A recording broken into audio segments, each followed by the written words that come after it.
일론 머스크의 긴급 서명에 일본 열도가 얼어붙었습니다. 3600rpm으로 회전하는 괴물 위에서 500원짜리 동전이 꼿꼿이 서자 미쓰비시 임원들은 비명을 지르며 바닥에 주저앉았습니다. 불가능하다던 0.00mm 무진동의 기적이 한국에 의해 완벽히 실현됐기 때문입니다. 머스크는 이건 물리학을 다시 써야 할 사건이라며 머리를 감싸 쥐었죠. 100년 기술 제국을 송두리째 부정하는 전율의 현장, 지금 바로 시작합니다. 제가 일하고 있는 이곳, 미국 테네시주 멤피스의 공기는 여느 때와 다름없이 차갑고 건조했습니다. 창밖으로 보이는 거대한 냉각탑에서는 하얀 수증기가 쉴 새 없이 뿜어져 나오고 있었죠. 일반인들의 눈에는 그저 삭막한 공장지대처럼 보이겠지만 우리 같은 엔지니어들에게 이곳은 일종의 성지나 다름없습니다. 바로 일론 머스크가 사활을 걸고 만든 세계 최대의 AI 데이터 센터 콜로서스의 심장부니까요. 저는 이곳의 시스템 총괄을 맡고 있는 수석 엔지니어 켄지입니다.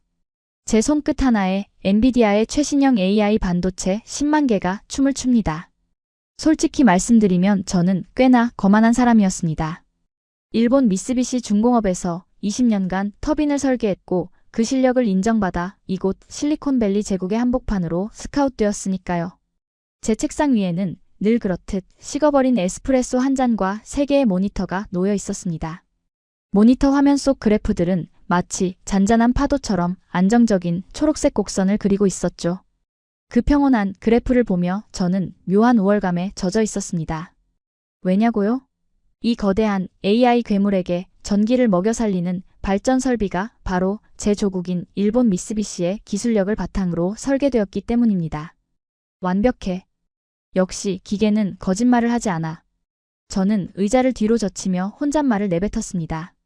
미국인들은 소프트웨어는 잘 만들지 몰라도 이렇게 쇳덩어리를 깎아서 0.01mm의 오차도 없이 조립하는 장인 정신은 부족합니다. 독일의 지멘스 아니면 우리 일본의 미쓰비시 정도는 되어야 이 뜨거운 열기를 견디는 가스터빈을 만들 수 있죠. 기계공학의 세계에서 국적은 곧 계급입니다. 1티어는 일본과 독일, 2티어는 미국과 이탈리아. 그리고 그 밑바닥 어딘가에 이름도 기억나지 않는 아시아의 작은 나라들이 있겠죠. 저는 그렇게 믿어 의심치 않았습니다. 적어도 그날 아침 머스크가 제 사무실 문을 부서져라 열고 들어오기 전까지는 말입니다. 켄지, 당장 상황 보고해. 평소 냉철하기로 소문난 일론 머스크의 목소리가 갈라져 있었습니다. 그의 등장과 동시에 평온했던 제 모니터 화면에 경고등이 들어오더군요. 붉은색 알람. 전력 예비율이 3% 미만으로 떨어졌다는 치명적인 신호였습니다. 상황은 생각보다 심각했습니다. 우리가 돌리는 AI 모델이 다음 단계로 진화하기 위해 학습량을 폭발적으로 늘리자 전력 소비량이 기하급수적으로 치솟은 겁니다. 쉽게 비유하자면 일반 가정집 두꺼비집에 대형 공장 기계를 연결한 꼴이었죠. 전선이 녹아내리기 일보 직전이었습니다. 하지만 저는 당황하지 않았습니다. 아니, 당황할 필요가 없다고 생각했죠. 해결책은 교과서에 나와 있으니까요. 저는 아주 침착하게 마치 철없는 아이를 타이르는 선생님처럼 머스크에게 대답했습니다. 보시다시피 과부하입니다. CEO. 해결책은 간단합니다. 발전기를 더 돌려야 합니다. 지금 있는 이동식 터빈으로는 어림도 없어요. 제대로 된 대형 가스터빈, 그것도 H클래스급 괴물이 최소 5기는 더 필요합니다. 머스크가 신경질적으로 머리를 쓸어넘기며 되물었습니다. 그걸 누가 몰라? 그래서 언제 가져올 수 있는데? 저는 책상 위에 놓인 두꺼운 매뉴얼 파일처를 툭 치며 여유롭게 말했습니다. 미쓰비시 본사에 확인해봤습니다. 아시겠지만 지금 전 세계가 AI 붐이라 터빈 주문이 꽉 차 있습니다. 우리 대기 순번이 147번이더군요. 통상적인 제작 기간과 배송, 설치, 시운전까지 감안하면 빠르면 2029년 상반기쯤 가능합니다. 3년. 저는 그게 당연하다고 생각했습니다. 가스터빈은 붕어빵처럼 찍어내는 게 아닙니다. 1600도의 불지옥을 견뎌야 하는 인간이 만든 가장 정교한 기계입니다. 안전을 검증하고 설계를 수정하고 장인이 부품 하나하나를 깎는 시간. 그 기다림은 명품을 얻기 위한 당연한 대가였죠. 감히 돈 좀 있다고 새치기 할 수 있는 영역이 아니란 말입니다. 그런데 그때 머스크의 반응은 제 예상과는 전혀 달랐습니다. 그는 분노를 넘어 저를 경멸하는 눈빛으로 쳐다보더군요. 2029년? 켄지, 자네 지금 제정신이야? 3년 뒤면 AI 전쟁은 이미 끝나 있어. 난 지금 당장 전기가 필요하다고. 내일 당장 전기를 만들어낼 수 있는 놈을 찾아오란 말이야. 저는 억울했습니다. 아니, 황당했죠. 물리적으로 불가능한 걸 요구하니까요. 저는 엔지니어로서의 자존심을 걸고 딱 잘라 말했습니다. 불가능합니다. 이건 물리 법칙의 문제입니다. GE도 지멘스도 미쓰비시도 똑같습니다. 지구상 어떤 회사도 H급 터빈을 1년 안에 납품할 수는 없습니다. 그건 기술이 아니라 사기입니다. CEO. 현실을 직시하셔야죠. 제 말이 끝나기도 전에 머스크는 품 안에서 구겨진 서류 뭉치 하나를 꺼내 제 책상 위에 던졌습니다. 종이들이 팔랑거리며 제 커피잔 옆으로 흩어졌죠. 그 서류의 맨 앞장에는 제가 난생 처음 보는 낯선 회사의 로고가 박혀 있었습니다. 현실? 자네가 그 잘난 일본 매뉴얼을 읽고 있는 동안 난 현실을 바꿀 놈들을 찾아냈어. 저는 떨리는 손으로 서류를 집어들었습니다. 영문으로 적힌 계약서. 공급사는 두산 에너빌리티. 두산? 한국 기업이었습니다. 그리고 그 아래 적힌 납기일을 본 순간 저는 제 눈을 의심할 수밖에 없었습니다. 2026년 2월. 오늘이 2월 4일인데 납기가 2월이라고? 이건 말도 안 됩니다. 이미 배에 실었다는 뜻이잖아요. 저는 헛웃음을 터뜨리며 고개를 저었습니다. 이건 100% 사기극이거나 아니면 어디서 쓰다 버린 고철 덩어리를 주워온 게 분명했습니다. CEO 속으신 겁니다. 한국이요? 걔네들 불과 10년 전만 해도 우리 미쓰비시 도면 없으면 나사 하나 못 조이던 친구들입니다. 카피캣이라고요. 게다가 1600도를 견디는 H클래스를 1년 만에 만들어서 가져온다. 제가 제 엔지니어 생명을 걸고 장담하건대 그 기계는 돌리자마자 폭발할 겁니다. 멤피스 전체가 날아간다고요? 제 목소리는 격앙되어 있었습니다. 감히 삼류가 인류의 영역을 침범하려 하다니. 그것도 저급한 상술로 말이죠. 하지만 머스크는 이미 마음을 굳힌 듯 차가운 미소를 지으며 문고리를 잡았습니다. 폭발할지 안 할지는 두고 보면 알겠지. 켄지, 자네가 틀렸기를 기도해. 왜냐하면 그 카피캣들이 보낸 배가 지금 멤피스 항구에 들어오고 있거든. 쾅. 문이 닫혔습니다. 사무실에는 다시 정막이 흘렀지만 제 심장은 불쾌하게 요동치기 시작했습니다. 모니터 속의 붉은 경고등이 마치 저를 비웃는 것 같더군요. 저는 서류에 적힌 코리아라는 단어를 노려보며 식어버린 커피를 단숨에 들이켰습니다. 쓴맛이 혀끝에 감돌았습니다. 도대체 저들이 뭘 가져왔다는 걸까요? 아니, 애초에 저들에게 가져올 기술이라는 게 존재하기는 하는 걸까요? 저는 그때까지만 해도 꿈에도 몰랐습니다. 제가 삼류라고 비웃었던 그 나라가 제 인생에서 가장 뼈아픈 패배를 안겨줄 거대한 폭풍을 몰고 오고 있다는 사실을 말입니다. 머스크가 쾅 하고 문을 닫고 나가버린 사무실에는 무거운 침묵만이 감돌았습니다. 닫힌 문 너머로 그의 거친 발소리가 복도 끝으로 사라지는 동안 저는 멍하니 책상 위에 널브러진 계약서를 내려다보고만 있었죠. 두산. 그 선명한 파란색 로고가 마치 저를 비웃는 것 같아 속이 울렁거렸습니다. 진정하자, 켄지. 감정에 휘둘리지 마. 넌 이 구역 최고의 엔지니어잖아. 저는 떨리는 손으로 마우스를 잡았습니다. 머스크가 던지고 간 USB를 컴퓨터에 꽂자 모니터 화면 가득 두산이 제출한 기술 사양서가 팝업창으로 떠올랐습니다. 제 목표는 단순했습니다. 이 방대한 데이터 속에서 치명적인 결함이나 새빨간 거짓말을 찾아내는 것. 그래서 머스크에게 이것 보십시오. 역시 사기입니다. 물리적으로 불가능한 수치들 뿐입니다. 라고 증명하고 다시 우리 미쓰비시의 대기 순번을 기다리게 만드는 것이었죠. 가장 먼저 제 눈길을 끈 것은 열효율 항목이었습니다. 가스터빈의 성능을 결정짓는 성적표나 다름없는 숫자니까요. 복합발전 효율 63% 이상. 순간 저도 모르게 헛웃음이 터져나오더군요. 이게 얼마나 말도 안 되는 숫자인지 감이 오십니까? 우리 미쓰비시가 수십 년간 수조 원을 쏟아부어 만든 최신형 J클래스가 겨우 64%를 넘깁니다. 전 세계 수천 명의 박사들이 머리를 맞대고 0.1%를 올리기 위해 10년을 바칩니다. 그런데 고작 후발주자인 한국이, 그것도 5년 전만 해도 독자 모델 하나 없던 그들이 단숨에 63%를 찍었다고요? 이건 마치 동네 리틀 야구단 투수가 메이저리그 타자를 상대로 시속 160km 직구를 던졌다고 주장하는 꼴이었습니다. 뻔하군. 시뮬레이션 돌릴 때 조건을 조작했겠지. 실제 현장에선 50%도 안 나올 거야. 저는 코웃음을 치며 스크롤을 더 내렸습니다. 하지만 진짜 충격은 효율 따위가 아니었습니다. 제 눈동자가 멈춘 곳은 바로 납기 및 공정 파트였습니다. 일반적으로 H급 가스터빈 하나를 만들려면 최소 24개월이 걸립니다. 쇳물을 녹여서 형틀에 붓고 식히고 깎는 데만 1년이 꼬박 걸리거든요. 특히 1600도 고열을 직접 받아내는 핵심 부품인 블레이드는 식히는 데만 몇 달이 필요합니다. 급하게 식히면 내부에 기포가 생겨서 나중에 100% 터지게 되니까요. 그런데 두산의 리포트에는 이렇게 적혀 있었습니다. 제작기간 12개월 단축, 부품 수급 완료. 미친. 이건 미친 짓이야. 컵라면 끓이나? 쇳덩어리가 무슨 밀가루 반죽인 줄 아나 보지? 저는 신경질적으로 키보드를 두드려 세부 부품 리스트를 조회했습니다. 분명히 어딘가에서 부품을 사왔을 겁니다.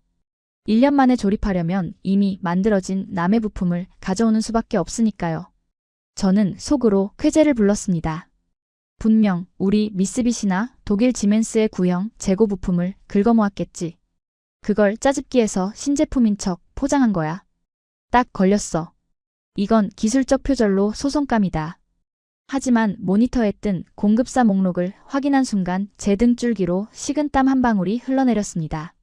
공급사 두산에너빌리티 한국창원, 공급사 K터빈테크 한국부산, 공급사 H포징 한국대전. 일본이나 독일이라는 단어는 눈을 씻고 찾아봐도 없었습니다. 리스트를 가득 채운 건 이름도 생소한 한국의 지방 도시들이었습니다. 창원, 부산, 대전. 마치 암호문처럼 나열된 그곳에서 가스터빈에 들어가는 4만 개의 부품 중 무려 90%가 생산되었다는 겁니다. 제 머릿속의 상식이 송두리째 흔들리기 시작했습니다. 블레이드, 베인, 로터. 이 초정밀 부품들은 동네 철공소에서 뚝딱 만들 수 있는 게 아닙니다. 수천억 원짜리 장비와 수십 년 된 장인이 있어야만 가능한 예술의 영역이라고요. 그런데 한국이 이 모든 공급망을, 그것도 남의 도움 없이 국내에서 완성했다는 말입니까? 아니야, 이건 서류 조작이야. 원산지 세탁이라고. 저는 당장 전화기를 들어 일본 본사에 있는 옛 동료 사토에게 전화를 걸었습니다. 사토는 미쓰비시의 정보통이니 뭔가 알고 있을 테니까요. 신호음이 몇 번 가기도 전에 그가 전화를 받았습니다. 여보세요? 켄지? 오랜만이군. 무슨 일이야? 사토, 지금 내 앞에 한국 두산의 스펙시트가 있어. 솔직히 말해줘. 너네가 기술 판 거 아니지? 아니면 몰래 부품이라도 대줬어? 그렇지 않고서야 걔네가 1년 만에 납기를 맞출 수가 없잖아. 제 다급한 물음에 수화기 너머로 잠시 침묵이 흘렀습니다. 그리고 들려온 사토의 목소리는 평소와 달리 아주 낮고 진지하더군요. 켄지, 우리도 지금 비상이야. 경영기획실에서 난리가 났어. 두산 녀석들 우리한테 부품 요청한 적 없어. 소문에 의하면 창원 공장을 24시간 풀가동한다더군. 한국 중소기업 300개를 연합군처럼 묶어서 부품을 찍어내고 있대. 그게 말이 돼? 품질 관리가 된다고? 그게 무서운 점이야. 걔네들 독이 바짝 올랐어. 우리가 10년 전, 아니 13년 전에 기술 안 가르쳐주고 문전박대했던 거 기억나지? 기술은 국어라는 게 아니다 라고 쫓아냈었잖아. 그때부터 이를 갈고 국산화를 준비했나 봐. 켄지, 조심해. 걔네가 가져가는 물건 가짜가 아닐 수도 있어. 전화를 끄는 제 손은 미세하게 떨리고 있었습니다. 사토의 말대로라면 지금 태평양을 건너오고 있는 저 기계들은 단순한 짝퉁이 아니라 한국인들이 피와 땀으로 빚어낸 복수의 칼날이라는 뜻이 됩니다. 하지만 저는 인정할 수 없었습니다. 아니, 인정하고 싶지 않았죠. 20년간 제가 쌓아온 엔지니어로서의 프라이드, 그리고 일본 기술에 대한 절대적인 믿음이 무너지는 게 두려웠으니까요. 저는 애써 불안감을 억누르며 모니터 화면을 노려보았습니다. 그래, 빨리 만들었다는 건 그만큼 대충 만들었다는 증거야. 300개의 하청업체? 오합지졸일 뿐이지. 멤피스에 도착해서 전원을 켜는 순간 저 숫자들이 전부 거짓말이었다는 게 드러날 거야. 저는 자리에서 일어나 창밖을 내다보았습니다. 멀리 멤피스 항구 쪽 하늘에 시커먼 먹구름이 몰려오고 있었습니다. 마치 곧 닥쳐올 폭풍을 예고하듯이 말이죠. 머스크는 저 기계가 우리를 구원할 기적이라고 믿고 있지만 제 눈에는 째깍거리는 시한폭탄으로밖에 보이지 않았습니다.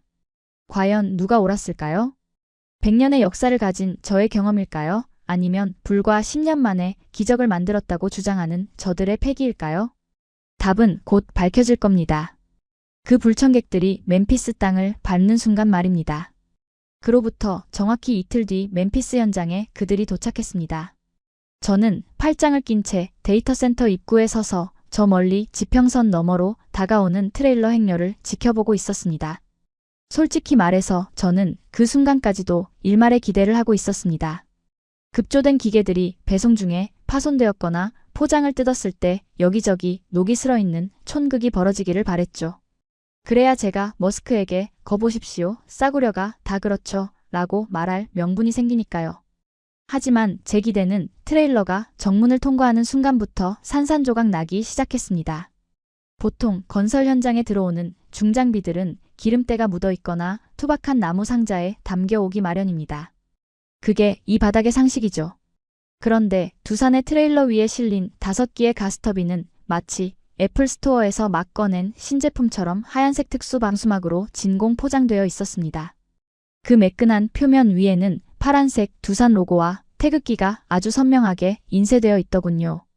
먼지 한 톨 허용하지 않겠다는 강박적인 결벽증이 느껴질 정도였습니다. 포장만 번지르르하게 했군. 알맹이가 중요하지. 저는 애써 비꼬며 검수팀을 이끌고 트레일러 쪽으로 다가갔습니다.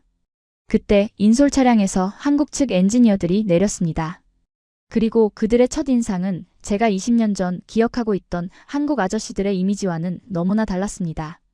제 머릿속의 한국 기술자는 기름때 묻은 작업복을 입고 목장갑을 낀 채 빨리빨리를 외치며 뛰어다니는 땀냄새 나는 이미지였습니다. 믹스커피를 종이컵에 타 마시며 담배를 피우는 그런 70년대식 산업 역군 말입니다. 하지만 차에서 내린 30여 명의 한국팀은 달랐습니다. 그들은 전원 다크 네이비 색상의 슬림한 유니폼을 맞춰 입고 있었고 손에는 담배 대신 1리터짜리 거대한 텀블러를 하나씩 들고 있었습니다. 투명한 텀블러 안에서 얼음이 달그락거리는 소리가 들리더군요. 영하에 가까운 날씨에 아이스 아메리카노라니. 마치 혈관에 카페인을 주입해서 기계처럼 움직이겠다는 의지처럼 보여 섬뜩하기까지 했습니다.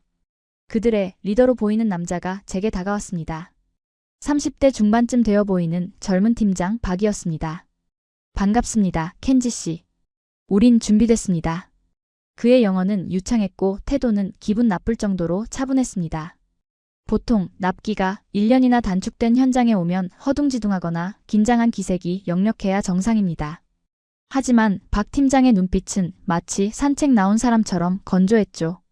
저는 기선을 제압하기 위해 일부러 까칠하게 나갔습니다. 반갑지 않습니다, 미스터 박. 우리는 지금 시간이 없어요. 당장 설치 매뉴얼과 종이 도면 50세트 가져오세요.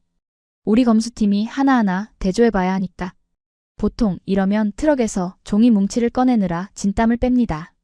두꺼운 도면 수천 장을 현장 바닥에 깔아놓고 허둥대는 꼴을 보며 훈수를 둘 생각이었습니다. 그런데 박 팀장은 표정 하나 변하지 않고 자신의 가슴팍에서 얇은 태블릿 PC 하나를 꺼내 제게 건네더군요. 종이 도면은 안 씁니다. 여기 QR코드 찍으시면 저희 클라우드 서버에 접속됩니다. 3D 모델링, 부품 리스트, 공정 현황까지 실시간으로 보실 수 있습니다. 뭐라고요? 제가 당황해서 태블릿을 받아들자 화면 속에 멤피스 현장에 3D 지도가 떴고 가스터빈이 설치될 위치와 배선도까지 증강현실처럼 겹쳐서 보였습니다. 손가락으로 부품을 터치하니 제조 일자, 검수 담당자 이름, 심지어 강도 테스트 결과값까지 팝업으로 뜨더군요. 저희는 디지털 트윈으로 작업합니다. 굳이 종이 넘기며 시간 낭비하실 필요 없습니다. 아, 그리고 한국 본사 상황실에서도 지금 이 현장을 모니터링 중입니다. 순간 뒤통수를 한 대 얻어맞은 기분이었습니다. 저는 아날로그의 꼼꼼함을 무기로 삼으려 했는데 저들은 이미 디지털의 속도로 무장하고 있었습니다. 일본 미쓰비시가 도장 찍힌 서류 결제를 받으러 다닐 때 한국은 지구 반대편에서 태블릿 하나로 현장을 지휘하고 있었던 겁니다. 시스템은 그럴듯하군요. 하지만 기계는 소프트웨어가 아닙니다. 쇳덩어리는 거짓말을 안 하죠. 저는 태블릿을 돌려주며 본체 검수를 지시했습니다. 포장 뜯어. 1호기 블레이드부터 확인한다. 거대한 진공 포장이 찢겨나가고 드디어 한국산 H클래스 가스터빈의 실체가 드러났습니다. 길이 13m, 무게 300톤의 육중한 금속 괴물. 아침 햇살을 받아 번쩍이는 그 자태에 현장에 있던 미국 인부들조차 와우 하며 탄성을 내뱉었습니다. 저는 매의 눈으로 터빈의 핵심인 로터와 블레이드 쪽으로 다가갔습니다. 이곳이 가장 기술력이 드러나는 부위입니다. 주조 기술이 부족하면 표면에 미세한 기포 자국이 있거나 연마 상태가 고르지 못하거든요. 저는 장갑을 벗고 맨손으로 블레이드 표면을 훑었습니다. 흠집 하나라도 찾아내서 이거 불량이야 라고 소리칠 준비를 하면서 말입니다. 그런데 손끝에 닿는 감촉이 기괴할 정도로 매끄러웠습니다. 마치 금속이 아니라 유리를 만지는 듯한 느낌. 나노 단위까지 연마된 표면은 제 얼굴이 거울처럼 비칠 정도였습니다. 용접 부위는 아예 찾을 수도 없었습니다. 보통은 용접 자국이 지렁이처럼 남기 마련인데 이건 마치 3D 프린터로 한 번에 찍어낸 것처럼 이음새가 완벽하게 녹아들어 있었습니다. 이게 주조품이라고? 깎아서 만든 게 아니라? 제가 혼잣말로 중얼거리자 옆에 있던 박 팀장이 빨대에서 입을 떼며 무심하게 대답했습니다. 3D 프린팅 공법을 일부 적용했습니다. 냉각 유로를 더 정밀하게 뚫으려면 주조로는 한계가 있어서요. 창원 공장에서는 AI가 24시간 감시하면서 레이저로 깎습니다. 사람이 손으로 하는 것보다 오차가 100분의 1로 줄어들죠. 1600도를 견디기 위해 터빈 날개 안에 머리카락보다 얇은 구멍을 수백 개 뚫어야 하는데 그걸 사람이 아닌 AI와 레이저로 했다는 겁니다. 일본 장인들이 돋보기 쓰고 땀 흘리며 구멍 뚫을 때 한국은 자동화 시스템으로 찍어냈다는 소리였죠. 시스템. 그래, 시스템의 차이였어. 저는 그제야 1년이라는 납기가 어떻게 가능했는지 이해가 가기 시작했습니다. 이들은 단순히 손이 빠른 게 아니었습니다. 설계부터 제작, 검수, 물류까지 모든 과정이 하나의 거대한 반도체 회로처럼 연결되어 있었습니다. 한국인 특유의 빨리빨리 문화가 디지털 기술을 만나자 압도적인 효율이라는 무기로 진화한 것입니다. 설치 작업이 시작되자 그 효율은 공포스러울 정도였습니다. 크레인이 부품을 내리면 아래서 기다리던 엔지니어들이 말 한마디 없이 착착 조립해 나갔습니다. 고성도, 욕설도, 담배 연기도 없었습니다. 그저 드릴 소리와 태블릿 체크하는 소리, 그리고 가끔씩 아이스 아메리카노 얼음 흔드는 소리만 들릴 뿐이었죠. 마치 잘 훈련된 특수부대의 작전을 보는 것 같았습니다. 그 모습을 지켜보던 제 등 뒤로 식은땀이 흘렀습니다. 제가 알던 추격자 한국은 이제 없었습니다. 지금 제 눈앞에 있는 건 낡은 매뉴얼을 붙들고 있는 우리 일본을 비웃기라도 하듯 저만치 앞서 달려가고 있는 디지털 괴물들이었습니다. 하지만 저는 인정할 수 없었습니다. 아니, 인정하면 안 됐습니다. 겉모습이 번지르르하다고 성능까지 좋을 수는 없으니까요. 그래, 조립은 잘할 수 있어. 레고 블록 맞추는 거랑 똑같으니까. 하지만 불을 붙이면 다를걸? 저는 흔들리는 멘탈을 부여잡으며 애써 냉소를 지었습니다. 겉만 매끈한 저 쇳덩어리가 1600도의 화염을 만나는 순간 비명을 지르며 녹아내릴 것이라고 주문을 걸었죠. 그렇게라도 생각하지 않으면 제 20년 엔지니어 인생이 통째로 부정당할 것만 같은 공포가 밀려왔기 때문입니다. 이건 기계가 아니야. 거대한 세트장이야. 그래, 할리우드 영화 세트장이라고. 설치 작업은 제 상식을 모독하는 수준으로 빠르게 끝났습니다. 통상 3개월이 걸려야 마땅한 공정이 불과 3주 만에 종료된 겁니다. 한국팀이 썰물처럼 빠져나간 뒤 텅 빈 데이터 센터 한복판에 덩그러니 놓인 5개의 가스터빈을 보며 저는 숨이 턱 막혀오는 것을 느꼈습니다. 너무나 완벽했습니다. 그게 문제였습니다. 기계라는 건 특히 이런 거대 플랜트 설비는 설치 과정에서 유격이 생기고 배선이 꼬이고 바닥에 기름때가 좀 묻어 있어야 정상입니다. 그게 현장의 맛이고 인간적인 오차범위라는 거죠. 그런데 두산의 터빈은 달랐습니다. 마치 CG로 그려놓은 것처럼 먼지 하나 없이 섬뜩하게 깨끗했습니다. 용접 부위는 현미경으로 들여다봐도 비드 자국 하나 없이 매끈했고 바닥에는 나사 하나 굴러다니지 않았습니다. 흡사, 수술실, 아니 영안실 같은 차가운 정적만이 감돌고 있었죠. 저는 목을 조여오는 넥타이를 거칠게 잡아당겨 느슨하게 풀었습니다.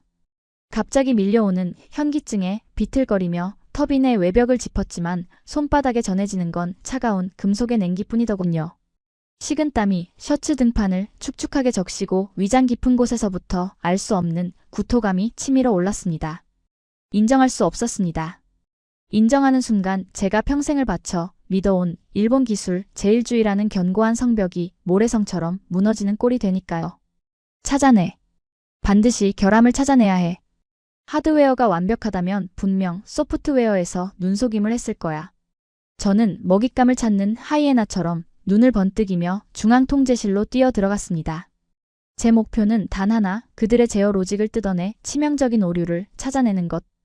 효율 63%는 물리적으로 불가능하니 분명 안전장치를 몰래 해제해놓은 꼼수를 썼을 거라고 확신했거든요. 저는 소스 코드를 한 줄 한 줄 훑어내려갔습니다. 제 눈동자가 모니터 위를 쉴 새 없이 오갔고 마우스를 쥔 오른손은 덜덜 떨리고 있었습니다. 제발 나와라. 변수 설정 오류든 뭐든 하나만 걸려라. 그런데 코드를 읽어내려갈수록 제 호흡은 점점 더 거칠어졌습니다. 마침내 냉각 제어 알고리즘 파트에 도달했을 때 저는 그대로 얼어붙고 말았습니다. 이게 뭐야? 이 코드는 도대체... 제가 예상했던 무식한 연료 분사가 아니었습니다. 두산의 제어 시스템은 터빈 내부의 온도 센서 5,000개 데이터를 단순한 PID 제어가 아닌 독자적인 신경망 AI가 0.001초 단위로 분석하고 있었습니다. 경악스러운 건 방식이었습니다. 기존 방식이 온도가 오르면 물을 뿌리는 식이라면 이 시스템은 연소실 내부의 화염 형상을 실시간으로 예측해서 0.5초 뒤에 가장 뜨거워질 좌표에 미리 핀포인트로 냉각 공기를 쏴주고 있었습니다. 쉽게 말해 일본과 독일이 소방호스로 불을 끄고 있을 때 한국 놈들은 저격총으로 불씨만 골라 저격하고 있었던 겁니다. 코드는 간결했고 아름다웠으며 소름 끼칠 정도로 완벽했습니다. 말도 안 돼. 이건 논문에서나 보던 이론이야. 한국 따위가 믹스커피나 타 마시던 놈들이 이 정도 레벨의 AI 로직을 짰다고? 저도 모르게 책상을 주먹으로 쾅 내리쳤습니다. 손등이 찢어지는 고통 따위는 느껴지지도 않았습니다. 이건 반칙입니다. 아니 기계공학에 대한 모독입니다. 저는 참을 수 없는 분노와 열등감에 사로잡혀 당장 박 팀장을 호출했습니다. 잠시 후 박 팀장이 들어왔습니다. 여전히 한 손에는 얼음이 가득 담긴 아이스 아메리카노를 들고 말이죠. 그의 저 건조하고 무심한 표정이 저를 미치게 만들었습니다. 호출하셨습니까, 켄지 수석님? 저는 모니터를 손가락질하며 고래고래 소리를 질렀습니다. 목소리가 흉하게 갈라졌지만 체면을 차릴 겨를이 없었습니다. 이봐요, 박. 당신들 제정신이야? 안전마진을 이렇게 타이트하게 잡으면 어떡해요? 예측 제어? 웃기지 말라고 해. 센서 하나만 튀어도 바로 과열로 폭발합니다. 멤피스를 불바다로 만들 셈이야? 저는 침까지 튀겨가며 엔지니어로서의 양심을 걸고 따지는 척했습니다. 하지만 속으로는 알고 있었습니다. 이게 억지라는 것을요. 단지 두려웠던 겁니다. 저 기술이 진짜라면 우리 같은 아날로그 엔지니어들은 박물관 전시품으로 전락할 테니까요. 박 팀장은 재고함에도 눈 하나 깜짝하지 않았습니다. 오히려 떼쓰는 어린아이 보듯 딱하다는 눈빛으로 쳐다보더군요. 그는 빨대를 입에 물고 한 모금 들이키더니 태블릿 화면을 제 눈앞에 들이밀었습니다. 수석님, 그건 10년 전 지휘 매뉴얼 기준이고요. 저희 시스템은 센서가 고장나면 AI가 가상 센서를 즉시 생성합니다. 센서 없이도 온도를 읽는다고요. 지난 5년간 한국 서부 발전소에서 3만 시간 무고장 운전으로 검증된 로직입니다. 가상 센서? 소설 쓰지 마. 소설 아닙니다. 멤피스의 여름이 40도를 넘든 습도가 90%를 찍든 상관없습니다. AI가 알아서 학습하니까요. 그의 논리 정연한 반박에 저는 입만 뻥긋거렸습니다. 논리가 바닥나자 저는 감정에 호소하며 바락바락 우겼습니다. 만약 사고 나면 당신이 책임질 거야? 당신네 회사가 감당할 수 있어? 제 얼굴이 불그락푸르락해지는 동안 박 팀장은 짧게 한숨을 내쉬더니 아주 차갑게 쐐기를 박더군요. 책임은 결과가 말해줄 겁니다. 걱정 마십시오. 내일 뻗는 건 저희 기계가 아니라 아마 켄지 수석님의 그 낡은 고정관념일 테니까요. 그는 정중하게 목례를 하고 돌아나갔지만 그 뒷모습은 저에게 거대한 절벽처럼 느껴졌습니다. 자동문이 닫히는 소리가 마치 제 인생의 막이 내리는 소리처럼 들렸습니다. 혼자 남겨진 통제실에서 저는 의자에 주저앉았습니다. 손수건을 꺼내 이마에 맺힌 식은땀을 닦아냈지만 셔츠 속까지 파고든 한기는 사라지지 않았습니다. 심장은 불규칙하게 요동치고 손끝은 마비된 듯 저려왔습니다. 아니야, 저놈들은 거짓말을 하고 있어. 다 쇼야. 실제로 불을 붙이면 다를 거야. 저는 지독한 인지 부조화의 늪에 빠져 허우적대고 있었습니다. 눈앞의 모든 증거는 한국의 압도적 승리를 가리키는데 제 뇌는 일본의 패배를 받아들이기를 거부하며 비명을 지르고 있었죠. 마치 지동서를 처음 들은 중세시대의 늙은 신부처럼 저는 필사적으로 낡은 성경책을 끌어안고 있는 꼴이었습니다. 그날 밤 저는 호텔로 돌아가지 못했습니다. 때마침 일본 미쓰비시 본사의 기술 고문이자 제 스승이었던 야마모토 이사가 시운전 참관을 위해 공항에 도착했다는 문자가 왔습니다. 평소 같았으면 마중 나갔겠지만 저는 휴대폰을 꺼버렸습니다. 글을 보면 이사님, 우리가 졌습니다. 저들은 괴물입니다. 라고 고백해버릴 것만 같아서였죠. 대신 저는 불 꺼진 벙커 같은 사무실에 처박혀 CCTV 모니터 속 현장을 멍하니 지켜보고 있었습니다. 어둠 속에 웅크리고 있는 5기의 가스터빈이 마치 거대한 포식자처럼 보였습니다. 저 녀석들이 내일 아침 잠에서 깨어나 포효하는 순간 제가 20년간 쌓아올린 경력과 자존심이 모조리 잿더미가 될 것 같다는 불길한 예감이 저를 잠식했습니다. 새벽 3시 극심한 불안감에 위경련이 일어났습니다. 저는 떨리는 손으로 책상 서랍을 뒤져 신경안정제 2알을 꺼내 물도 없이 씹어 삼켰습니다. 쓴 약 기운이 목구멍을 타고 넘어갔지만 머릿속에서 울리는 사이렌 소리는 멈추지 않았습니다. 터질 거야. 터져야만 해. 제발. 폭발해라. 그래야 내가 살아. 이건 엔지니어로서 결코 해서는 안 될 저주였습니다.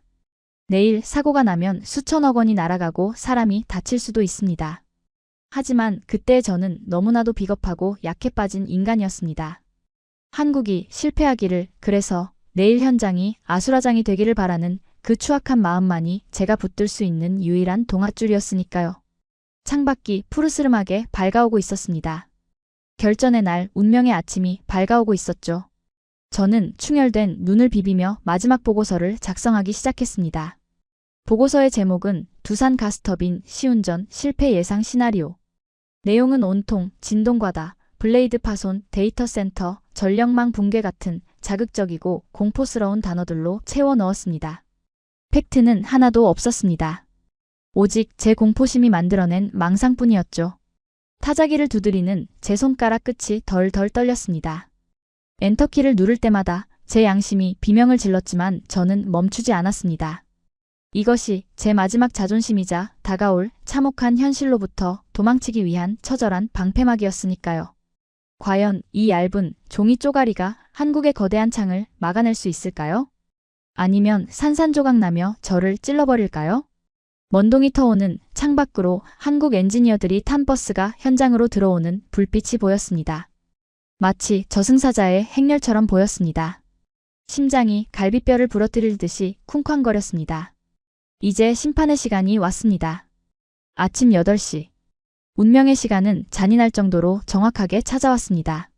밤새 한숨도 못 잔 저는 퀭한 눈으로 중앙통제실 한 구석에 서 있었습니다. 유리창 너머로 보이는 거대한 터빈실에는 한국 엔지니어들이 마지막 점검을 위해 분주히 오가고 있었죠. 마치 곧 출격하는 전투기 조종사들처럼 비장해 보였습니다. 하지만 그 고요한 긴장감은 곧 들이닥친 진짜 주인들에 의해 산산조각 나고 말았습니다. 비켜, 비켜. 여기가 어디라고 함부로 서 있어? 거친 고함과 함께 통제실의 두꺼운 방음 문이 활짝 열렸습니다. 제가 그토록 피하고 싶었던 사람 미쓰비시 중공업의 전설이자 제 스승인 야마모토 이사가 수행원들을 대동하고 들어온 것입니다. 그의 등장은 그 자체로 위압적이었습니다. 7순이 넘은 나이에도 꼿꼿한 허리 한 올의 흐트러짐도 없는 백발 그리고 코끝에 걸친 금태 안경.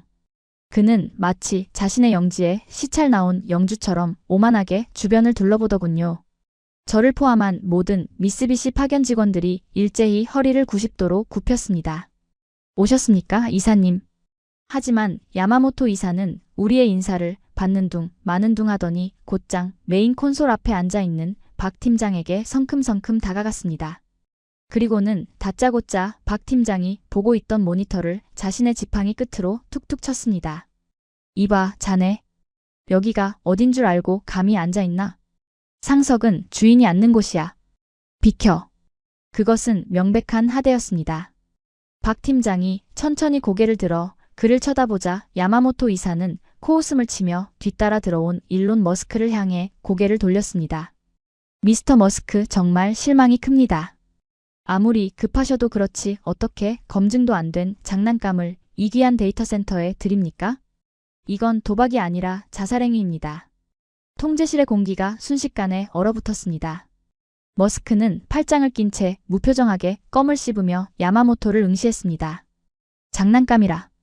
야마모토 씨, 당신네 회사가 3년 뒤에나 주겠다는 그 물건을 이 친구들은 1년 만에 가져왔소. 그게 능력 아닌가요? 머스크의 반문에 야마모토 이사의 얼굴이 붉게 달아올랐습니다. 자존심에 금이 간 그는 해서는 안 될 말을 내뱉기 시작했습니다. 그가 지팡이로 박 팀장의 어깨를 쿡쿡 찌르며 말하더군요. 능력? 하! 웃기지 마십시오. 저 친구들 불과 10년 전만 해도 우리 미쓰비시 공장 앞에서 도면 한 장만 보여달라고 구걸하던 놈들입니다. 우리가 버린 구형기술 주워다가 조립이나 하던 하청업체 수준이라고요. 근본이 없는데 어떻게 명품이 나옵니까? 저는 등골이 서늘해졌습니다. 아무리 경쟁사라지만 공식적인 자리에서 구걸이라니. 이건 선을 넘어도 한참 넘은 발언이었습니다. 하지만 제 마음 한구석에서는 묘한 쾌감이 솟구쳤습니다. 그래요, 저게 팩트니까요. 우리가 1등이고 저들은 영원한 2등 아니 3등이니까요. 야마모토 이사가 제 속마음을 대신 시원하게 긁어주고 있었습니다. 미스터 머스크, 제가 장담할건데 저 기계들 버튼 누르는 순간 1분도 못 가서 터집니다.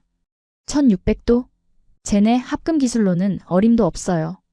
블레이드가 녹아서 깨지면 그 파편이 총알처럼 튀어나와 여기 있는 사람들 다 죽습니다. 살인 기계를 사신 겁니다. 당신은? 야마모토의 목소리는 점점 더 높아졌고 침까지 튀겼습니다. 그는 마치 광신도처럼 확신에 차 있었습니다. 지금이라도 늦지 않았습니다. 당장 저 고철 덩어리들 드러내고 우리 미쓰비시에 이동식 발전기를 연결하십시오. 그게 유일한 살 길입니다. 어디 감히 카피캣 주제에 오리지널의 자리를 넘봐? 그때였습니다. 줄곧 침묵을 지키던 박 팀장이 자리에서 일어났습니다. 그의 표정은 무서울 정도로 차분했습니다. 야마모토 이사가 퍼부은 모욕적인 언사에도 불구하고 그의 눈빛에는 분노가 아닌 연민이 서려 있더군요. 박 팀장은 주머니에서 손수건을 꺼내 야마모토 이사의 지팡이가 닿았던 자신의 어깨를 툭툭 털어냈습니다. 마치 더러운 먼지라도 묻은 것처럼 말이죠. 그리고는 아주 유창한 영어로 하지만 야마모토 이사의 눈을 똑바로 쳐다보며 입을 열었습니다. 이사님, 말씀 다 끝나셨습니까? 이 건방진 자식이. 구걸이라니요. 13년 전 저희 선배들이 미쓰비시 본사를 찾아갔을 때 문전박대하시면서 뭐라고 하셨죠? 기술은 훔치는 게 아니라 배우는 거다 라고 하셨다면서요. 박 팀장은 한 걸음 더 야마모토 쪽으로 다가갔습니다. 야마모토 이사가 주춤하며 뒤로 물러서더군요. 그래서 배웠습니다. 당신들이 안 가르쳐줘서 우리끼리 맨땅에 헤딩하면서 밤새워 공부하고 실험해서 배웠다고요. 덕분에 깨달았죠. 당신들의 방식은 낡았다는 걸. 이놈이 미쳤구나. 그리고 정정해 주시죠. 이건 장난감이 아니라 앞으로 30년 동안 이 데이터 센터를 책임질 심장입니다. 당신들이 매뉴얼 핑계대며 3년 뒤에나 가져오겠다는 그 물건보다 더 싸고 더 빠르고 더 완벽한. 박 팀장은 말을 마치고 머스크를 향해 고개를 돌렸습니다. CEO, 준비 끝났습니다. 가동할까요? 아니면 저분의 말씀대로 무서워서 도망갈까요? 머스크의 입가에 묘한 미소가 번졌습니다. 그는 씹던 껌을 휴지에 뱉더니 야마모토 이사를 보며 어깨를 으쓱했습니다. 글쎄, 난 겁쟁이는 아닌데. 야마모토 씨, 당신이 그렇게 확신한다면 내기 하나 할까요? 머스크의 제안에 야마모토 이사가 씩씩거리며 되물었습니다. 내기? 무슨 내기입니까? 만약 저 터빈이 폭발하면 내가 당신네 회사에 위약금 10배를 물어주고 전량 미쓰비시로 교체하겠소. 하지만 머스크의 눈빛이 매섭게 빛났습니다. 만약 저게 정상적으로 돌아간다면 당신은 지금 이 순간부로 내 눈앞에서 그리고 이 업계에서 영원히 사라져 주시오. 내 데이터 센터에 낡은 사고방식을 가진 사람은 필요 없으니까. 야마모토 이사는 잠시 멈칫했지만 곧 자존심을 세우며 코웃음을 쳤습니다. 좋습니다. 받아들이죠. 어차피 터질 테니까요. 켄지, 자네도 들었지? 내 보고서 준비해. 그는 저를 보며 소리쳤습니다. 저는 품 안에 숨겨두었던 실패 예상 시나리오 보고서를 꽉 쥐었습니다. 손에 식은땀이 흥건했습니다. 이제 돌이킬 수 없습니다. 판이 너무 커졌습니다. 야마모토 이사는 자신의 명예를 걸었고 머스크는 10조 원짜리 프로젝트를 걸었습니다. 야마모토 이사는 마치 쇼를 하듯이 품에서 귀마개를 꺼내 귀에 꽂았습니다. 다들 귀 막으시오. 굉음과 함께 박살이 날 테니 폭죽놀이 구경이나 합시다. 그는 팔짱을 끼고 의기양양하게 유리창 너머 터빈을 노려보았습니다. 저 오만함. 저 확신. 저도 저렇게 믿고 싶었습니다. 아니, 믿어야만 했습니다. 한국산 기계가 터져야 제가 살고 미쓰비시가 삽니다. 시동 시퀀스 개시. 10초 전. 안내방송이 흘러나왔습니다. 박 팀장이 콘솔 위에 시작 버튼 커버를 열었습니다. 그의 손가락이 조금의 망설임도 없이 버튼 위에 올려졌습니다. 10, 9, 8. 카운트다운이 시작되자 야마모토 이사의 입꼬리가 비릿하게 올라갔습니다. 그는 마치 저주를 퍼붓듯 중얼거렸습니다. 터져라. 터져라. 감히 주제도 모르고 기어오른 대가를 치러라. 7, 6, 5. 저도 눈을 질끈 감았습니다. 제발, 제발 터져주세요. 저 거만한 한국인 팀장의 표정이 공포로 일그러지는 꼴을 보고 싶습니다. 굉음이 울리고 파편이 튀고 검은 연기가 솟아오르기를 간절히 기도했습니다. 3, 2, 1. 점화. 박 팀장의 손가락이 버튼을 눌렀습니다. 그리고 그 순간 세상은 제가 알던 모든 상식을 배신했습니다. 시간이 멈춘 것 같았습니다. 박 팀장의 손가락이 점화 버튼을 누른 지 5초, 10초가 지났습니다. 야마모토 이사는 여전히 귀를 막은 채 눈을 질끈 감고 있었고 저 역시 책상 아래로 몸을 숨길 준비를 하고 있었습니다. 우리는 기다렸습니다. 이 건물이 떠나갈 듯한 굉음과 바닥을 뒤흔드는 진동 그리고 마침내 터져나올 폭발음을 말이죠. 하지만 아무 일도 일어나지 않았습니다. 들려오는 것이라곤 통제실 에어컨이 돌아가는 미세한 우웅 소리와 제 가슴 속에서 미친 듯이 뛰고 있는 심장 소리뿐이었습니다. 고요했습니다. 아니, 섬뜩할 정도로 적막했습니다. 거 보십시오. 시동조차 안 걸리지 않습니까? 야마모토 이사가 먼저 눈을 뜨고 소리쳤습니다. 그는 귀마개를 거칠게 빼던지며 의기양양하게 비웃었습니다. 불량품입니다. 배선조차 제대로 못해서 전원도 안 들어오는군요. 미스터 머스크 보셨습니까? 이게 바로 한국산의. 입 다물어. 머스크가 야마모토의 말을 차갑게 끊었습니다. 머스크의 시선은 야마모토가 아니라 정면의 대형 모니터에 고정되어 있었습니다. 그의 동공이 미세하게 떨리고 있었습니다. 저길 봐. 돌고 있잖아. 네. 도대체 뭐가? 야마모토 이사와 제가 동시에 고개를 돌려 계기판을 확인한 그 순간 저는 제 눈을 의심해야만 했습니다. 회전수 3600 목표 도달. 출력 380메가와트 안정. 진동 0.00mm/s. 숫자가 미친 듯이 춤을 추고 있었습니다. RPM 게이지는 이미 최고 속도인 3600에 도달해 고정되어 있었고 출력은 목표치를 넘어서고 있었습니다. 300톤짜리 금속 괴물이 지금 우리 눈앞에서 1초에 60번을 회전하고 있는데 소리가 안 난다고요? 진동이 없다고요? 이건 계기판 오류야. 센서가 고장났어. 저렇게 거대한 게 도는데 바닥이 안 울릴 리가 없어. 야마모토 이사는 비명을 지르며 유리창에 달라붙었습니다. 하지만 창문 너머의 터빈은 마치 정지 화면처럼 고요하게 서 있었습니다. 회전축이 너무나도 빠르게 그리고 완벽한 균형으로 돌고 있어서 우리 눈에는 마치 멈춰 있는 것처럼 보였던 겁니다. 그때 박 팀장이 천천히 통제실 문을 열고 터빈이 돌아가는 현장으로 걸어 나갔습니다. 소음이 심한 터빈실에는 귀마개 없이는 들어갈 수 없는 것이 상식입니다. 하지만 그는 귀마개도 없이 한 손에는 여전히 그놈의 텀블러를, 다른 한 손에는 무언가 작은 금속 물체를 쥐고 터빈 1호기 앞으로 다가갔습니다. 뭐 하는 거야? 위험해. 나오라고 해. 제가 마이크에 대고 소리쳤지만 박 팀장은 들은 채도 하지 않았습니다. 그는 터빈의 가장 진동이 심해야 할 베어링 하우징 위에 텀블러를 내려놓았습니다. 그리고 그 옆에 주머니에서 꺼낸 무언가를 세우기 시작했습니다.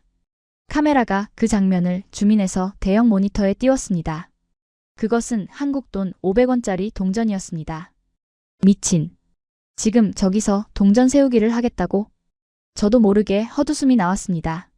3600rpm으로 돌아가는 가스터빈 위에서 동전을 세운다는 건 달리는 F1 레이싱카 위에서 카드를 쌓겠다는 것과 같은 소리입니다. 미쓰비시의 최고급 J클래스 터빈조차 진동 수치가 2.0mm/s 정도 나옵니다. 그 위에선 물컵에 물이 찰랑거리는 게 정상입니다. 박 팀장의 손끝에서 동전이 떠났습니다. 모두가 숨을 죽였습니다. 야마모토 이사의 입이 딱 벌어졌습니다. 동전은 서 있었습니다. 단 한 번의 흔들림도 없이. 마치 본드로 붙여놓은 것처럼 500원짜리 동전은 거대한 터빈 위에서 고고하게 직립해 있었습니다. 그 옆에 놓인 아이스 아메리카노의 얼음조차 찰랑거리지 않았습니다. 수면은 거울처럼 잔잔했습니다. 이것은 단순한 기계가 아니었습니다. 이것은 물리학에 대한 도전이자 완벽에 가까운 무게중심의 증명이었습니다. 말도 안 돼. 저건 불가능해. 야마모토 이사가 뒷걸음질 치다 의자에 걸려 넘어질 뻔했습니다. 그의 얼굴은 시체처럼 창백해졌습니다. 진동이 0에 수렴한다는 것은 에너지 손실이 0이라는 뜻입니다. 즉, 이 기계는 미쓰비시가 100년을 걸려도 도달하지 못한 무결점의 영역에 도달해 있었던 겁니다. 하지만 한국의 반격은 이제 시작이었습니다. 박 팀장이 다시 통제실로 돌아와 키보드를 두드리자 모니터 화면이 붉은색 열화상 모드로 전환되었습니다. 야마모토 이사님, 폭발한다고 하셨죠? 온도를 보십시오. 화면에는 터빈 내부의 연소실 상황이 실시간 3D로 떠올랐습니다. 1600도의 화염이 소용돌이치고 있었지만 터빈 날개의 표면 온도는 놀랍게도 900도대를 유지하고 있었습니다. 어떻게? 냉각 공기를 거의 안 쓰고 있는데 어떻게 온도가 낮지? 제가 떨리는 목소리로 중얼거리자 박 팀장이 차갑게 대답했습니다. 말씀드렸잖습니까? 우리는 저격한다고. 화면 속에서 파란색 점들이 번쩍였습니다. AI가 화염 속에서 온도가 급격히 올라가는 핫스팟을 0.001초 먼저 감지하고 그 지점에만 마이크로 단위로 냉각 공기를 분사하고 있었습니다. AI 능동 방호 시스템 작동 개시. 타겟 포착 4028개 고열 지점. 냉각 효율 99.8%. 모니터에 뜬 문구는 마치 전투기의 사격 통제 장치 같았습니다. 두산의 AI는 단순히 기계를 돌리는 게 아니라 엔트로피와의 전쟁을 수행하고 있었습니다. 이건 반칙이야. 야마모토 이사가 넋이 나간 표정으로 중얼거렸습니다. 이건 발전소가 아니야. 이건 무기야. 어떻게 민간 기업이 군사 등급의 추적 알고리즘을 가지고 있냐고. 그의 멘탈은 완전히 가루가 되었습니다. 그가 평생 믿어온 장인 정신이라는 아날로그의 가치가 한국의 압도적인 디지털 화력 앞에서 처참하게 짓밟힌 것입니다. 그때 머스크가 야마모토 이사 앞으로 걸어갔습니다. 머스크는 바닥에 떨어진 야마모토의 지팡이를 주워들었습니다. 그리고 그것을 야마모토에게 건네주는 대신 툭 하고 쓰레기통 옆으로 던져버렸습니다. 내기 결과가 나왔군. 야마모토. 머스크는 모니터 구석에 뜬 최종 효율 수치를 손가락으로 가리켰습니다. 효율 64.2%, 세계 신기록. 세계 신기록이었습니다. 기존의 모든 이론적 한계를 1.2%나 뛰어넘은 기적 같은 숫자였습니다. 당신네 미쓰비시가 10년 뒤에나 목표로 했던 숫자를 이 친구들은 오늘 달성했어. 그것도 소음 하나 없이. 머스크는 주머니에서 자신의 스마트폰을 꺼내 야마모토의 얼굴 앞에 들이밀었습니다. 자, 약속대로 하셔야지. 지금 당장 짐 싸서 나가. 그리고 다시는 내 눈앞에, 아니 실리콘밸리 근처에는 얼씬도 하지 마. 당신들의 그 느리고 비싼 고철 덩어리는 이제 박물관에나 어울리니까. 야마모토 이사의 입술이 파르르 떨렸습니다. 그는 무언가 반박하려 했지만 모니터 속의 압도적인 데이터들이 그의 목을 조르고 있었습니다. 그 어떤 변명도 그 어떤 권위도 팩트 앞에서는 무력했습니다. 그는 비틀거리며 일어섰습니다. 다리가 풀려 휘청거리는 그를 수행원들이 부축하려 했지만 그는 거칠게 뿌리쳤습니다.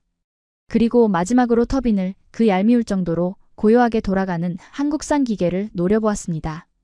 그의 눈에는 분노가 아닌 공포와 경외심이 서려 있었습니다. 괴물. 놈들은 괴물을 만들었어. 야마모토 이사는 패배자처럼 고개를 떨구고 통제실을 나갔습니다. 닫히는 문틈 사이로 그의 축 처진 어깨가 보였습니다.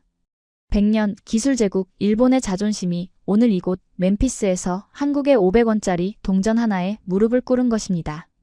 통제실에는 잠시 정적이 흘렀습니다. 그리고 누가 먼저랄 것도 없이 현장에 있던 50여 명의 미국 엔지니어들이 일제히 환호성을 질렀습니다. 믿을 수가 없어. 저 동전 봤어? 그들은 박 팀장과 한국 엔지니어들을 둘러싸고 박수를 치기 시작했습니다. 하지만 한국팀은 여전히 정말 기분 나쁠 정도로 침착했습니다.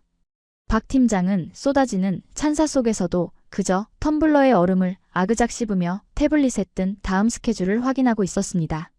시운전 종료. 데이터 로그 저장 완료. 다음 스텝 그리드 연결 준비합니다. 그 건조한 목소리를 듣는 순간 저는 깨달았습니다. 저들에게 이 기적 같은 성공은 도박이나 운이 아니었습니다. 그저 철저하게 계산된 당연한 결과값이었을 뿐입니다. 저는 조용히 제품 속에 있던 실패 예상 시나리오 보고서를 꺼냈습니다. 그리고 그것을 천천히 아주 잘게 찢어 휴지통에 버렸습니다. 종이 조각들이 눈처럼 흩날리며 떨어졌습니다. 제 20년의 오만과 편견도 저 종이 조각들과 함께 쓰레기통으로 사라졌습니다. 저는 떨리는 손으로 제 셔츠 주머니에 꽂혀 있던 미쓰비시 배지를 떼어냈습니다. 그리고 박 팀장에게 다가갔습니다. 이제 제가 해야 할 일은 단 하나였습니다. 패배를 인정하고 새로운 승자에게 경의를 표하는 것. 미스터 박. 제가 입을 열자 그가 무심하게 저를 돌아보았습니다. 가르쳐 주십시오. 당신들의 기술을, 아니 당신들의 그 완벽함을 배우고 싶습니다. 그것은 항복선언이자 새로운 시대의 개막을 알리는 신호탄이었습니다. 배우고 싶다라. 제 간절한 부탁에 박 팀장은 대답 대신 옅은 미소만 지어 보였습니다. 그는 마치 철없는 아이를 보듯 저를 한번 쓱 훑어보고는 다시 태블릿으로 시선을 돌려버리더군요. 거절보다 더 비참한 무시였습니다. 하지만 제가 수치심을 느낄 겨를도 없이 통제실 안의 공기가 급격하게 뒤바뀌기 시작했습니다. 야마모토 이사가 쫓겨나고 채 10분이 지나지 않았을 때였습니다. 제 주머니 속 휴대폰이 미친 듯이 울리기 시작했습니다. 저뿐만이 아니었습니다. 현장에 남아있던 미쓰비시 파견 직원 10여 명의 휴대폰이 일제히 진동하기 시작했죠. 우웅 우웅. 거리는 진동 소리가 마치 공습경보처럼 통제실을 메웠습니다. 발신자는 모두 도쿄 본사였습니다. 저는 불길한 예감을 감지하며 전화를 받았습니다. 수화기 너머에서는 평소 침착하던 기획실장의 비명에 가까운 고함이 들려왔습니다. 켄지, 지금 멤피스 상황이 어떻게 된 거야? CNN에 속보가 떴어. 머스크가 트윗을 올렸다고. 네. 머스크가 뭐라고? 저는 황급히 로비에 걸린 대형 TV 화면을 쳐다봤습니다. 뉴스 화면 하단에는 붉은색 자막으로 속보가 번쩍이고 있었고 그 위로 일론 머스크가 방금 올린 트위터 게시물이 대문짝만하게 떠 있었습니다. 오늘부로 일본은 역사가 되었다. 한국이 미래다.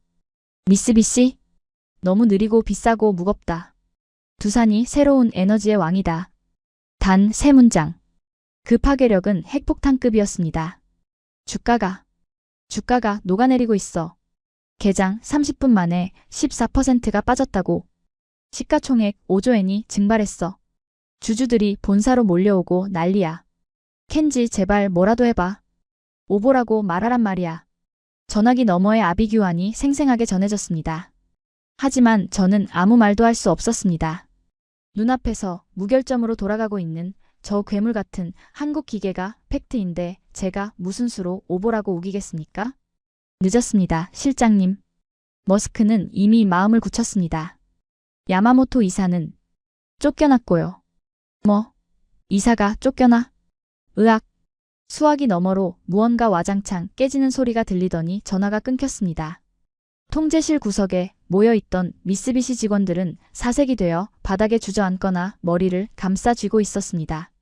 세계 1위라는 자부심으로 콧대 높게 굴던 그들의 모습은 온데간데 없고 마치 나라 잃은 패잔병들의 모습뿐이었죠. 그런데 진짜 굴욕은 이제부터였습니다. 제 개인 휴대폰으로 다시 전화가 걸려왔습니다. 이번에는 본사 구매팀장 사토였습니다. 아까 저에게 두산이 90% 국산화를 했다고 알려줬던 그 친구였죠. 켄지, 내 말 잘 들어. 지금 자존심이고 뭐고 따질 때가 아니야. 옆에 두산 책임자 있지? 그 사람 좀 바꿔줘. 제발. 박 팀장? 왜? 시비라도 걸게? 아니, 부탁 좀 하려고 그래. 우리 지금 인도네시아 프로젝트 납기가 6개월이나 밀려 있어. 핵심 부품인 배인 수율이 안 나와서 공장이 멈췄다고. 위약금만 수천억이야. 두산 애들이 생산 라인 다 잡고 있다며? 남는 부품. 아니, 불량품이라도 좋으니까 우리한테 좀 팔아달라고 해줘. 웃돈은 얼마든지 줄 테니까. 기가 찼습니다. 불과 며칠 전만 해도 한국 놈들 기술은 훔친 것이라며 조롱하던 그들이 이제는 그 훔친 기술로 만든 부품이라도 좋으니 제발 팔아달라고 애원하고 있는 겁니다. 이것이 바로 기술 권력의 이동이었습니다. 갑과 을이 뒤바뀌는 건 한순간이더군요. 저는 쓴웃음을 지으며 박 팀장에게 다가갔습니다. 그는 여전히 텀블러의 얼음을 흔들며 모니터를 체크하고 있었습니다. 미스터 박, 저기. 일본 본사에서 연락이 왔는데? 제가 우물쭈물하며 사정을 설명하자 박 팀장은 하던 일을 멈추지도 않고 건조하게 물었습니다. 그래서요? 부품을 달라고요? 네. 인도네시아 현장이 셧다운 위기랍니다. 가격은 2배 아니 3배라도 부르는 대로 주겠다고. 박 팀장은 그제야 고개를 들어 저를 쳐다봤습니다. 그의 눈빛에는 경멸조차 없었습니다. 그저 귀찮은 잡상인을 대하는 듯한 무관심뿐이었죠. 켄지 수석님 전해주시죠. 저희 창원 공장 라인은 향후 5년치 물량이 예약 완료 상태입니다. 머스크 회장님 물량 맞추기도 벅차서 다른 주문은 못 받습니다. 하지만 급한 불만이라도 끄게 소량이라도. 그리고 박 팀장이 제 말을 딱 잘랐습니다. 설령 남는 게 있다 해도 미쓰비시에는 안 팝니다. 13년 전 저희가 부품 하나만 달라고 사정했을 때 당신들이 뭐라고 했는지 기억하십니까? 기술이 없으면 존중도 없다 라고 하셨죠. 그대로 돌려드리겠습니다. 그는 차갑게 말을 맺고는 다시 모니터로 고개를 돌렸습니다. 일본을 위한 부품은 없습니다. 확인사살이었습니다. 저는 그 말을 듣는 순간 얼굴이 화끈거려 쥐구멍이라도 찾고 싶었습니다. 그리고 우리가 저들에게 했던 모욕이 그대로 부메랑이 되어 돌아와 우리의 뒤통수를 후려갈긴 것입니다. 저는 전화기를 다시 귀에 댔습니다. 사토가 숨을 헐떡이며 기다리고 있었습니다. 야, 뭐래? 준대. 뭘 말해? 사토. 포기해. 줄 서래. 뭐? 줄을 서? 우리가 미쓰비시야. 감히 누구한테 줄을 서라고. 그 미쓰비시 간판 이제 안 통해. 여기선 두산이 갑이야. 2030년까지 우리 차례는 안 온대. 그러니까 위약금 준비해라. 저는 사토의 절규를 뒤로 한 채 전화를 끊어버렸습니다. 더 이상 듣고 있을 수가 없었습니다. 창밖을 보니 쫓겨난 야마모토 이사가 주차장에서 자신의 차를 향해 걸어가고 있는 모습이 보였습니다. 그런데 항상 그를 수행하던 비서와 운전기사가 보이지 않았습니다. 그들은 이미 새로운 권력인 머스크와 두산 쪽에 줄을 대기 위해 떠나버린 거겠죠. 칠순의 노인이 비틀거리며 직접 차문을 여는 그 뒷모습은 몰락한 제국의 마지막 황제처럼 처량하기 그지없었습니다. 그러게. 왜 건드렸습니까? 그냥 조용히 있었으면 2등이라도 했을 텐데. 저는 속으로 혀를 찼습니다. 주제 파악을 못하고 덤빈 대가는 너무나 가혹했습니다. 미쓰비시의 주가는 휴지 조각이 될 것이고 글로벌 에너지 시장에서의 신뢰도는 바닥을 칠 겁니다. 일본제는 튼튼하다는 100년의 신화가 오늘 멤피스에서 한국제는 완벽하다는 새로운 팩트에 의해 산산조각 났으니까요. 이제 이곳 멤피스 데이터 센터의 주인은 명확했습니다. 일본 엔지니어들이 짐을 싸서 하나둘씩 통제실을 빠져나가는 동안 한국 엔지니어들은 여유롭게 아이스 아메리카노를 마시며 시스템을 장악하고 있었습니다. 그 잔혹하고도 아름다운 세대교체의 현장에서 저는 제가 설 자리가 완전히 사라졌음을 뼈저리게 느꼈습니다. 하지만 슬프기보다는 오히려 후련했습니다. 썩은 살은 도려내야 새 살이 돋는 법. 오늘 우리는 단순히 계약을 뺏긴 게 아니라 우리의 오만함을 처형당한 것인지도 모릅니다. 그때 짐을 챙기던 제 눈에 박 팀장의 책상 위에 놓인 두툼한 파일철 하나가 들어왔습니다. 표지에는 1급 기밀이라는 붉은 도장이 찍혀 있었고 그 아래에는 머스크의 친필 서명이 선명했습니다. 그리고 그 옆에 적힌 프로젝트명을 본 순간 저는 제 심장이 다시 한번 쿵 하고 내려앉는 것을 느꼈습니다. 가스터빈은 그저 예고편에 불과했던 겁니다. 프로젝트 헬리오스 4세대 SMR 공급 계약서. 파일철의 첫 장을 넘긴 제 손이 미세하게 떨렸습니다. 가스터빈은 그저 시작에 불과했습니다. 아니, 냉정하게 말하면 머스크가 두산의 실력을 검증하기 위해 던져본 테스트 과제였던 겁니다. 그 테스트를 완벽하게, 그것도 압도적인 성적으로 통과하자마자 머스크는 진짜 본게임을 꺼내든 것이죠. 계약 금액란에 적힌 숫자는 0이 너무 많아 한눈에 세기도 힘들었습니다. 대략 10조 원. 이 데이터 센터가 AI 제국으로 완성되기 위해 필요한 무한의 에너지를 결국 한국의 원자력 기술로 채우겠다는 최종 선언문이었습니다. 그것도 보셨습니까? 어느새 짐을 챙겨 나온 박 팀장이 제 옆에 서 있었습니다. 그는 제가 들고 있는 기밀 문서를 보고도 전혀 당황하지 않았습니다. 오히려 올 것이 왔다는 듯 덤덤한 표정이었죠. 이게 사실입니까? 가스터빈만 해도 벅찰 텐데 원전까지? 제가 믿기지 않는다는 표정으로 묻자 박 팀장은 특유의 그 건조한 말투로 대답했습니다. AI는 전기를 마시는 하마입니다. 가스터빈만으로는 탄소 배출 규제를 못 맞춥니다. 결국 답은 원자력뿐이죠. 그리고 전 세계에서 설계, 제작, 시공까지 한 번에 그것도 제 시간에 해낼 수 있는 나라는 저희밖에 없습니다. 그의 목소리에는 일말의 의심도 과장도 없었습니다. 그저 오늘 아침 해가 뜬다는 사실을 말하는 것처럼 당연하게 들렸습니다. 미쓰비시도 원전 기술은 있습니다. 제가 마지막 자존심을 쥐어짜듯 중얼거렸습니다. 하지만 박 팀장은 저를 똑바로 쳐다보며 잔인할 정도로 정확한 팩트를 꽂아 넣었습니다. 기술은 있으시죠. 하지만 속도가 없습니다. 저희는 지난 40년 동안 사막에도 지어봤고 국내에서도 쉬지 않고 지었습니다. 멈춰있던 자전거와 계속 달리는 자전거. 누가 더 균형을 잘 잡겠습니까? 반박할 수가 없었습니다. 일본이 후쿠시마 이후 주춤하고 미국이 금융 논리에 빠져 제조업을 등한시할 때 저들은 묵묵히 쇠를 깎고 용접하며 근육을 키워왔던 겁니다. 그 근육이 오늘 이 멤피스 땅에서 폭발한 것이고요. 박 팀장은 제 손에서 파일철을 부드럽게 가져가 가방에 넣었습니다. 그럼 실례하겠습니다. 다음 주부터는 원전 부지 선정팀이 들어올 겁니다. 켄지 수석님도 계속 계실 건가요? 그 질문은 저에게 비수처럼 꽂혔습니다. 당신 능력이 됩니까? 이 속도를 따라올 수 있습니까? 라고 묻는 것 같았으니까요. 저는 잠시 망설이다가 떼어냈던 미쓰비시 배지를 만지작거리며 대답했습니다. 모르겠습니다. 하지만 한 가지는 확실하군요. 제가 이곳에 남으려면 이제 일본 매뉴얼은 버려야 한다는 것을요. 박 팀장은 처음으로 입가에 옅은 미소를 띄었습니다. 비웃음이 아닌 동료로서의 옅은 호의가 담긴 미소였습니다. 한국어 매뉴얼 필요하시면 보내드리겠습니다. 공부하실 거면 서두르시는 게 좋을 겁니다. 저희는 기다려주지 않거든요. 그는 정중하게 목례를 하고는 뒤도 돌아보지 않고 통제실을 빠져나갔습니다. 자동문 너머로 보이는 주차장에는 이미 한국팀을 태울 버스가 대기하고 있었습니다. 그들은 승리감에 도취되어 샴페인을 터뜨리지도 시끄럽게 떠들지도 않았습니다. 그저 다음 현장, 다음 미션을 향해 조용하고 신속하게 이동할 뿐이었습니다. 그 뒷모습이 마치 잘 벼려진 칼날처럼 서늘하고도 아름다워 보였습니다. 저는 통제실 창가에 서서 그들이 떠나는 모습을 지켜보았습니다. 2026년 2월 4일 오늘 이곳 멤피스의 하늘은 여느 때와 다름없이 푸르지만 지상의 풍경은 완전히 바뀌었습니다. 과거에 저는 한국을 우리를 쫓아오는 귀찮은 2등이라고 생각했습니다.